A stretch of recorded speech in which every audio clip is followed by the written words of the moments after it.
اعوذ باللہ من الشیطان الرجیم بسم اللہ الرحمن الرحیم۔ رکوع نمبر 16 کا آغاز ہوتا ہے۔ اللہ تعالیٰ ارشاد فرماتے ہیں یا ایہا النبی جاہد الکفار والمنافقین واغلظ علیہم۔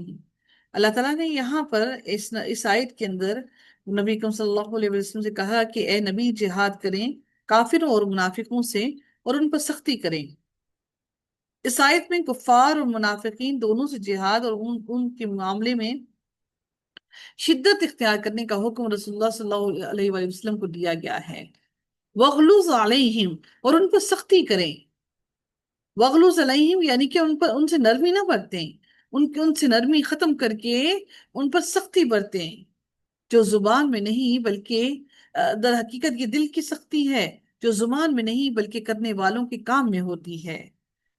اللہ تعالیٰ نے فرمایا کہ وغلوظ علیہم، کہ ان پر سختی برتیے۔ اللہ تعالیٰ پھر مزید ارشاد فرماتے ہیں سورہ آل عمران میں اللہ تعالیٰ نے ارشاد فرمایا وَلَوْ كُنْتَ فَظًّا غَلِيظَ الْقَلْبِ لَانفَضُّوا مِنْ حَوْلِكَ، یعنی اگر آپ سخت کلام سخت دل ہوتے تو یقیناً وہ آپ کے آس پاس سے منتشر ہو جاتے۔ یہاں پر سختی سے مراد اس لیے کہا گیا کہ جہاد میں تلوار کا جہاد اور حجت و دلیل کا جہاد سب شامل ہیں۔ پس جو جنگ کرتا ہے اس کے خلاف ہاتھ، زبان اور تلوار کے ذریعے سے ان کے ساتھ جہاد کیا جائے، اور جو کوئی زمین بن کر یا معاہدہ کر کے ذریعے سے اسلام کی بالادستی قبول کرتا ہے تو اس کے خلاف دلیل اور برہان کے ذریعے سے جہاد کیا جائے، یعنی ان کو پھر بار بار دین کی طرف بلایا جائے۔ وَمَأْوَاهُمْ جَهَنَّمْ، اللہ تعالیٰ فرماتے ہیں اور ان کا ٹھکانہ جہنم ہے۔ آخرت میں کافروں اور منافقوں کی جائے قرار جہنم ہے، جس میں سے وہ کبھی نہیں نکلیں گے۔ وَبِئْسَ الْمَصِيرُ، اور وہ لوٹ کر جانے کی بہت ہی بری جگہ ہے۔ اللہ تعالیٰ پھر مزید ارشاد فرماتے ہیں اگلی آیت میں یحلفون باللہ ما قالوا، اللہ تعالیٰ فرماتے ہیں وہ اللہ تعالیٰ کی قسم کھاتے ہیں کہ انہوں نے بات نہیں کی، حالانکہ بلا شبہ انہوں نے کافرانہ بات کی ہے، اور اپنے اسلام کے بعد انہوں نے کفر کیا اور اس چیز کا ارادہ کیا جو انہوں نے نہیں پائی۔ ابن حاتم اس آیت کی شان نزول میں فرماتے ہیں کہ ابن حاتم نے سیدنا ابن عباس سے روایت کیا ہے کہ جلاس بن سوید نے غزوہ تبوک میں رسول اللہ صلی اللہ علیہ وسلم کے ساتھ شرکت نہیں کی تھی، اور اس نے کہا تھا کہ اگر یہ شخص یعنی نبی کریم صلی اللہ علیہ وسلم سچا ہوتا تو ہم گدھوں سے بھی بدتر ہیں۔ عمیر بن سعید نے اس چیز کی رسول اللہ صلی اللہ علیہ وسلم کو اطلاع دی۔ جلاس نے اللہ تعالیٰ کی قسم کھائی کہ میں نے یہ بات نہیں کہی۔ اس پر اللہ تعالیٰ نے یہ آیت نازل فرمائی، یعنی وہ لوگ قسمیں کھا جاتے ہیں کہ ہم نے فلاں بات نہیں کہی۔ جلاس بن سوید نے توبہ کر لی تھی اور اس کی توبہ بھی قبول ہوئی۔ نیز سیدنا قعب بن مالک سے اسی طرح روایت کیا گیا ہے، اور ابن سعد نے طبقات میں اسی طرح روایت کیا ہے کہ رسول اللہ صلی اللہ علیہ وسلم خطبہ دے رہے تھے۔ اس دوران سیدنا زید بن ارقم نے منافقوں میں سے ایک شخص سے سنا کہ وہ کہہ رہا تھا کہ اگر رسول اللہ صلی اللہ علیہ وسلم سچے ہوں تو ہم گدھوں سے زیادہ بدتر ہیں۔ رسول اللہ صلی اللہ علیہ وسلم کو اس کی اطلاع ہوئی تو آپ کے پوچھنے پر اس کہنے والے نے انکار کیا۔ اس پر اللہ تعالیٰ نے یہ آیت نازل فرمائی۔ اسی طرح سے ایک اور روایت میں آتا ہے کہ رسول اللہ صلی اللہ علیہ وسلم ایک درخت کے سائے میں تشریف رکھتے تھے۔ آپ نے فرمایا ان قریب تمہارے پاس ایسا شخص آئے جو شیطان کی دونوں آنکھوں سے دیکھتا ہے۔ چنانچہ اتنے میں ایک نیلی آنکھوں والا آیا، آپ نے اسے بلایا اور فرمایا تو اور تیرے ساتھی مجھے کیوں برا کہتے ہیں؟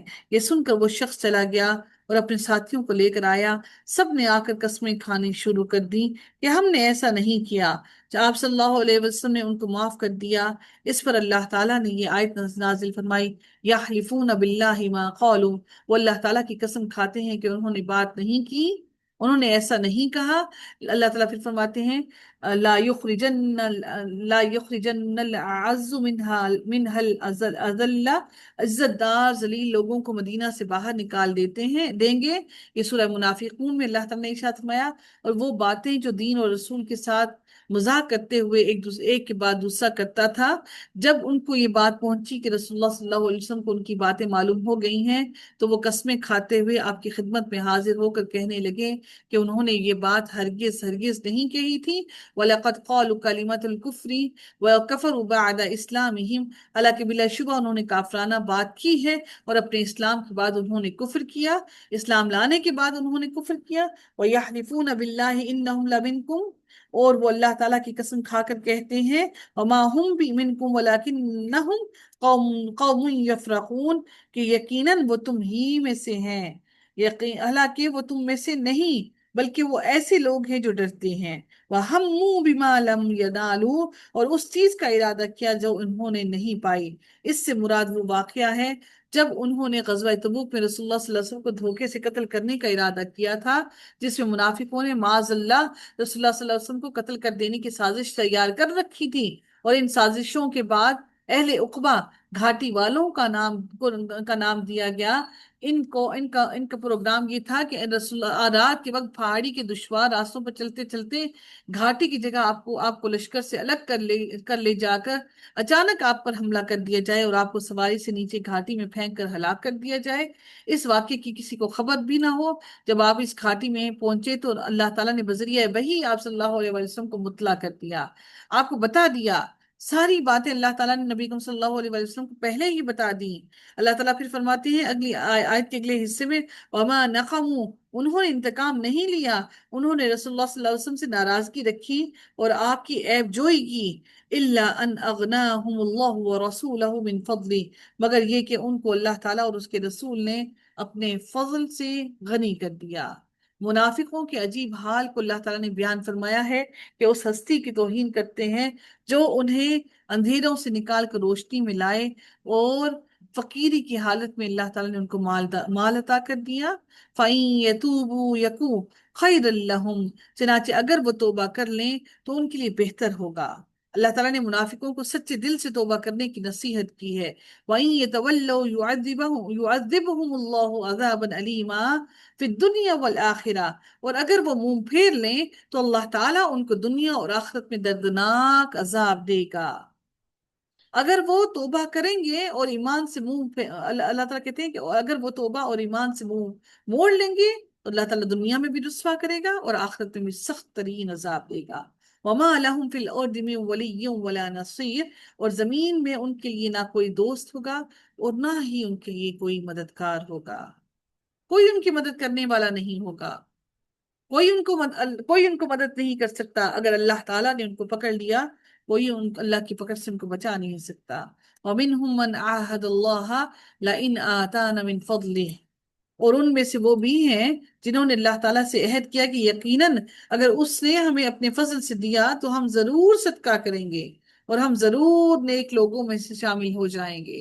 ابھی تو وہ یہ عذر پیش کرتے ہیں کہ ہمارے پاس کچھ ہے نہیں کہ ہم صدقہ کریں، ہمارے پاس کچھ ہوتا تو ہم ضرور یقیناً اچھے عمل کر لیتے۔ اللہ تعالیٰ پھر فرماتے ہیں ان لوگوں کے بارے میں جو یہ کہتے ہیں کہ اگر ہمارے پاس ہوتا تو ہم خرچ کرتے، فَلَمَّا آتَاهُم مِّن فَضْلِهِ بَخِلُوا بِهِ وَتَوَلَّوْا وَهُم مُّعْرِضُونَ، پھر جب اللہ تعالیٰ نے انہیں اپنے فضل سے عطا کیا تو انہوں نے اس میں بخل کیا اور اس حال میں منہ موڑ گئے کہ وہ اعراض کرنے والے تھے، ایسے ہو گئے جیسے ان کے پاس ہے ہی کچھ نہیں۔ اور جو لوگ اللہ تعالیٰ سورہ آل عمران میں فرماتے ہیں اور جو لوگ بخل کرتے ہیں اس میں جو اللہ تعالیٰ نے انہیں اپنے فضل سے دیا ہے وہ ہرگز گمان نہ کریں کہ ان کے لیے وہ بہتر ہے، بلکہ ان کے لیے وہ بہت ہی برا ہے۔ جلد ہی قیامت کے دن انہیں اس کا طوق پہنایا جائے گا جو انہوں نے بخل کیا، اور آسمانوں اور زمین کی میراث اللہ تعالیٰ کے لیے ہے، اور جو بھی تم کرتے ہو اللہ تعالیٰ اس سے پوری طرح باخبر ہے۔ بخیل کو کبھی چین نہیں ملتا، بخیل ہمیشہ بے قرار رہتا ہے، بخیل اللہ تعالیٰ کے عہد کی خلاف ورزی کرتا ہے، بخیل کا دل نفاق سے پاک نہیں ہو سکتا، بخیل جھوٹ بولتا ہے، بخیل امانت میں خیانت کرتا ہے۔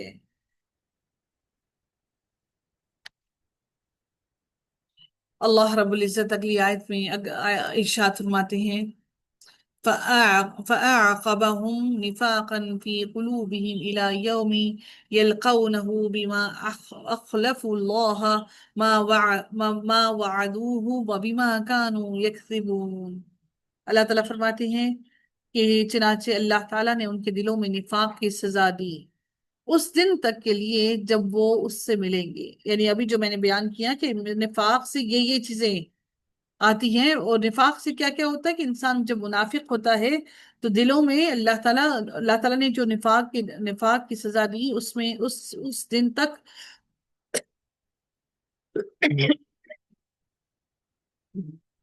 اللہ تعالیٰ نے ان غداروں کو عہد شکنی کی یہ سزا دی کہ مرتے دم تک ان کے دلوں میں نفاق پیدا کر دیا. وہ ہر چیز کے لیے منافقت کرتے رہے، اور بخل کا باعث نفاق ہوتا ہے جو دل سے چپک جاتا ہے اور اس دن تک جدا نہیں ہوگا جب اللہ تعالیٰ سے ملاقات ہوگی. ان کا دل مطمئن نہیں ہوگا. بما اخلف اللہ وعدوہ، اس وجہ سے جو انہوں نے اللہ تعالیٰ سے اس کی خلاف ورزی کی جو انہوں نے اس سے وعدہ کیا تھا. وبما كانوا یکذبون، اور اس وجہ سے کہ وہ جھوٹ بولتے تھے. علم يعلموا ان اللہ يعلم سرهم ونجواهم وان اللہ علام الغیوب. کیا وہ نہیں جانتے کہ یقیناً اللہ تعالیٰ ان کے راز، ان کی سرگوشی تک کو جانتا ہے، اور یقیناً اللہ تعالیٰ سب غیبوں کو خوب جاننے والا ہے. وہ کیا سمجھتے ہیں کہ اللہ تعالیٰ سے اپنی باتوں کو چھپا لیں گے، وہ راز کی باتوں کو چھپا لیں گے اور اللہ تعالیٰ ان باتوں تک نہیں پہنچ سکتا؟ کیا وہ یہ سمجھتے ہیں کہ وہ اللہ تعالیٰ ان کی باتوں کو، ان کے دلوں کے حالات کو نہیں سمجھتا؟ اللہ تعالیٰ تو تمام غیبوں کو جاننے والا ہے. الذین یلمزون المطوعین من المؤمنین فی الصدقات والذین لا یجدون الا جہدہم فیسخرون منہم سخر اللہ منہم ولہم عذاب علیم. جو لوگ خوش دلی سے حصہ لینے والے مومنوں پر ان کے صدقات کے بارے میں تانے کستے ہیں، تان کرتے ہیں، اور ان پر بھی جو اپنی محنت کے سوا کچھ نہیں پاتے، سو وہ ان سے مذاق کرتے ہیں. اللہ تعالیٰ نے ان سے مذاق کیا. اللہ تعالیٰ کہتے ہیں وہ مذاق نہیں کرتے، اللہ تعالیٰ نے ان سے مذاق کیا ہے اور ان کے لیے دردناک عذاب ہے. اس کے بارے میں ایک حدیث چھوٹی سی بیان کرنا چاہوں گی، چھوٹی سی. وہ کیا ہے کہ سیدنا ابو موسیٰ انصاری بیان کرتے ہیں کہ غزوہ تبوک کی تیاری کے حالات بیان کرتے ہوئے کہتے ہیں کہ جب ہمیں جہاد کے لیے پیش کرنے کا حکم ہوا تو ہم غربا کی کیفیت کچھ ایسی تھی کہ ہم بوجھ اٹھایا کرتے تھے اور اجرت صدقہ دیا کرتے تھے. سبحان اللہ، ہوتا کچھ نہیں تھا، یعنی کہ لوگوں کا سامان اٹھاتے اور اس کا جو پیسہ ملتا اجرت میں وہ صدقہ کر دیتے. اور سیدنا ابو عقیل بھی اپنی اسی مزدوری سے نصف سا یعنی 2 کلو کی قریب کھجوریں لے کر آئے، جبکہ ایک اور صحابی سیدنا عبد الرحمن بن عوف اپنی استطاعت کے مطابق لے کر آئے. سیدنا ابو عقیل سے زیادہ لے کر آئے تو منافق تانے کسنے لگے، کہنے لگے اس خیرات یعنی ابو عقیل کے صدقے کی بھلا اللہ تعالیٰ کو کیا ضرورت تھی؟ اور سیدنا عبد الرحمن بن عوف کے بارے میں کہنے لگے اس نے اتنا بڑا صدقہ کر کے دکھلاوا کرنا چاہا. اس پر اللہ تعالیٰ نے یہ آیت نازل فرمائی الذین یلمزون المطوعین من المؤمنین فی الصدقات والذین لا یجدون الا جہدہم. یعنی وہ مذاق اڑاتے ہیں، اللہ تعالیٰ نے ان سے مذاق کیا کیونکہ انہوں نے مخلص مومنوں پر نکتہ چینیاں کی، انہیں تانے دیے، چغل خولیاں کی جو کبیرہ گناہ ہے. تو اللہ تعالیٰ کہتے ہیں کہ اللہ تعالیٰ ان کا مذاق اڑاتا ہے. اللہ تعالیٰ سورہ زلزال میں فرماتا ہے فَمَن يَعْمَلْ مِثْقَالَ ذَرَّةٍ خَيْرًا يَرَهُ، تو جو شخص ذرہ برابر بھی نیکی کرے گا وہ اس کو دیکھ لے گا. اللہ تعالیٰ اس کو ہر نیکی کا ذرہ برابر بھی نیکی کا پورا پورا اجر ثواب دے گا. پھر رب نے پھر مزید ارشاد فرمایا استغفر لہم او لا تستغفر لہم، آپ ان کے لیے بخشش مانگیں یا نہ مانگیں. ان تستغفر لهم 70 مرة فلن یغفر اللہ لهم. اللہ تعالیٰ فرماتے ہیں اگر آپ 70 مرتبہ بھی ان کے لیے بخشش مانگے اللہ تعالیٰ انہیں ہرگز نہیں معاف کرے گا. کیوں؟ ذَلِكَ بِأَنَّهُمْ كَفَرُوا بِاللَّهِ وَرَسُولِهِ، اس لیے کہ یقیناً انہوں نے اللہ تعالیٰ اور اس کے رسول کے ساتھ کفر کیا.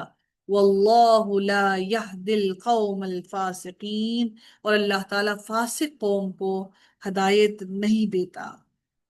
آپ صلی اللہ علیہ وسلم ان کے لیے اللہ تعالیٰ سورہ منافقون میں فرماتے ہیں آپ ان کے لیے بخشش کی دعا کریں یا نہ کریں ان پر برابر ہے، اللہ تعالیٰ انہیں ہرگز معاف نہیں کرے گا. اللہ تعالیٰ نافرمان لوگوں کو ہدایت نہیں دیتا. ایک چھوٹی سی حدیث بیان کرنا چاہوں گی یہاں پر. سیدنا عبداللہ بن عمر بیان فرماتے ہیں کہ جب عبداللہ بن ابی مر گیا تو اس کا بیٹا سیدنا عبداللہ رضی اللہ تعالیٰ عنہ رسول اللہ صلی اللہ علیہ وسلم کے پاس آ کر گزارش کی کہ اے اللہ کے رسول، اپنی قمیص عنایت فرما دیجیے تاکہ میں اپنے باپ کو اس میں کفن دوں، اور آپ میرے باپ کا جنازہ بھی پڑھائیں اور اس کے لیے دعائیں مغفرت فرما دیں۔ آپ صلی اللہ علیہ وسلم نے اس کو اپنا کرتا عنایت فرمایا اور فرمایا مجھے خبر کر دینا تو میں جنازہ پڑھا دوں گا۔ پھر جب انہوں نے آپ صلی اللہ علیہ وسلم کو خبر دی اور آپ صلی اللہ علیہ وسلم نے اس کی نماز جنازہ پڑھنے کا ارادہ کیا، تو سیدنا عمر رضی اللہ تعالیٰ عنہ نے آپ کو کھینچا اور کہا کہ کیا اللہ تعالیٰ نے آپ کو منافقین پر نماز پڑھنے سے منع نہیں کیا؟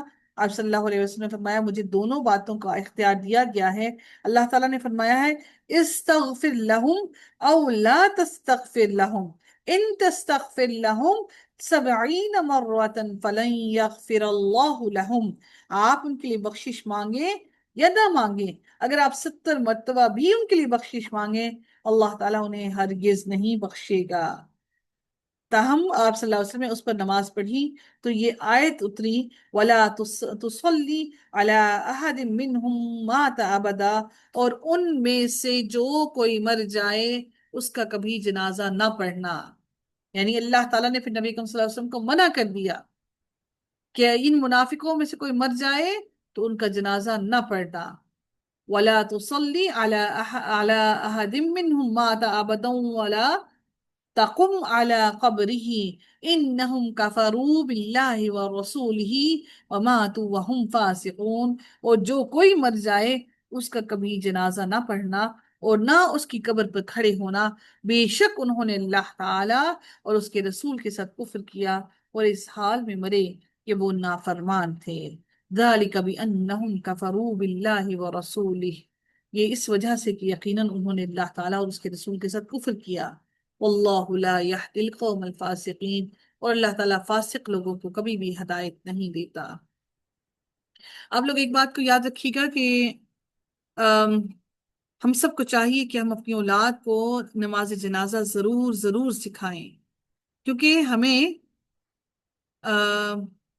کیونکہ ہمیں اس چیز کا علم ہونا چاہیے کہ ہماری اولاد کو پتہ ہونا چاہیے کہ نماز جنازہ کیا ہے۔ بدقسمتی سے ہم اپنی اولاد کو نماز جنازہ نہیں سکھاتے، اور جب کوئی مر جاتا ہے تو ہم پھر مولوی ڈھونڈتے ہیں کہ کون نماز جنازہ پڑھائے گا۔ تو جو مغفرت کی دعائیں اولاد کر سکتی ہے وہ کوئی دوسرا یا تیسرا نہیں کر سکتا، کیونکہ نماز جنازہ میں مغفرت کی دعائیں ہیں۔ تو اپنے لیے وہ دعائیں اور خوبصورتی کے وہ تحفے سمیٹ کر کیوں نہ جائیں دنیا سے؟ دنیا کا اتنا علم سکھایا تو اپنی اولاد کو کیا وہ نماز جنازہ پڑھانے کا طریقہ نہیں سکھا سکیں؟ تو اس سے بڑھ کر بدقسمتی ہم مسلمانوں کے لیے کیا ہے؟